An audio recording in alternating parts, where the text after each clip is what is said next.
I know that it's been sort of, I don't want to say popular, but it's been trendy to work from home over the last few years.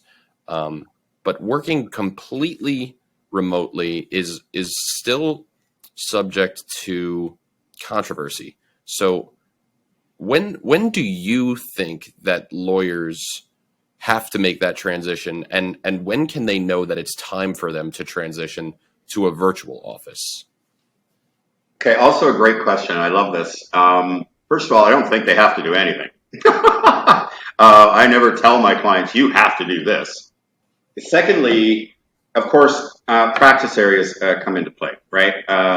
Litigation is also, every form of litigation, every area of litigation is a lot tougher to practice virtually, but it can be done. I do have clients doing it because you know ahead of time when you need to be in the courtroom. Pretty much everything else can be done remotely, so you schedule time ahead of time. So even litigation. Um, Let me answer that question by telling you a story about a client. Because I was writing an article and I chose to interview him about his experience. This is a long time client, small firm owner, had always been doing things, bricks and mortar.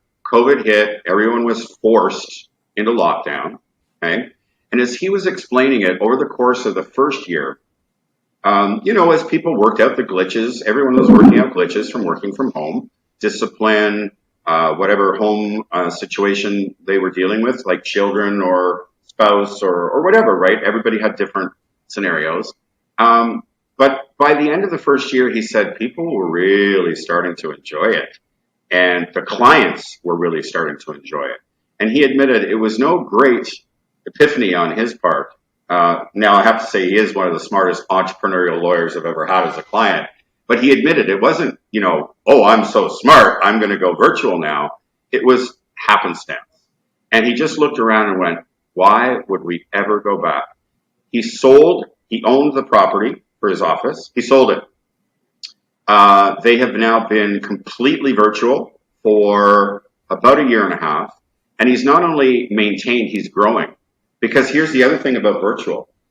You can also expand your client base geographically and your talent base geographically.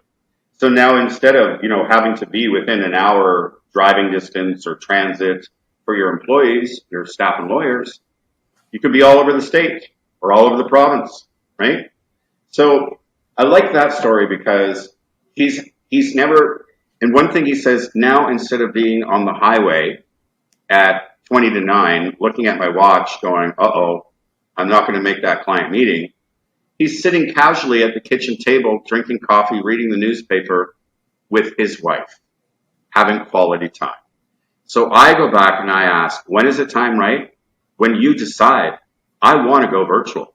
I've got very many clients who are envious of me. I'm in Mexico right now, and I've been down here for most of this year. It's not the first time. And I've got clients, oh, it's my dream. I want to do that. I said, okay, well, let's replace the word dream with goal, and let's get a plan together because you can do it. And I've always said this, had COVID-19 not come along, working from home, we'd never see it in the law industry, in the legal industry. Forget it. I mean, it came along and kicked the industry in the beep, beep, beep. I'm grateful for it. I'm really grateful for it because I have a lot of happy clients now. And now keep in mind, some were already working remotely years ago, but that was so rare, right? That was like 1 in 100. I don't know what the statistics are now, but I guess it starts with, when are you ready? When are you ready to live your life more? Because your professional life, your career, your business, it's all doable. You just have to make the decision. So when you're ready, when your clients are ready, I would say that's the barometer of when to do it. And put a plan together, right? I'm always put a plan together. Don't just, okay, I'm not going into the office today, I'm going to work from home. But it's opened up a whole new world, and it's not just in the legal industry, it's across all industries. And I look at, you mentioned earlier how proud you are to work for a progressive, forward-thinking organization. And if you look at the Wall Street Journal or Harvard Business Review, you hear all the time about who are the progressive companies and who are not. And the progressive companies have not tried to bring all their employees back. The dinosaurs are trying to bring all their people back, and they're not coming back. They're moving, they're leaving, they're going to other companies. It's so related to the great resignation in HR. It's all related. And the other thing too, go virtual, go big, man. You have no limits. And guess what? You also don't have the overhead. So for those who are penny pinching and looking to cut costs, I mean, it's just win-win-win. Your clients are happier because they don't have to come and visit you. Your staff and lawyers are happier. You're happier, right?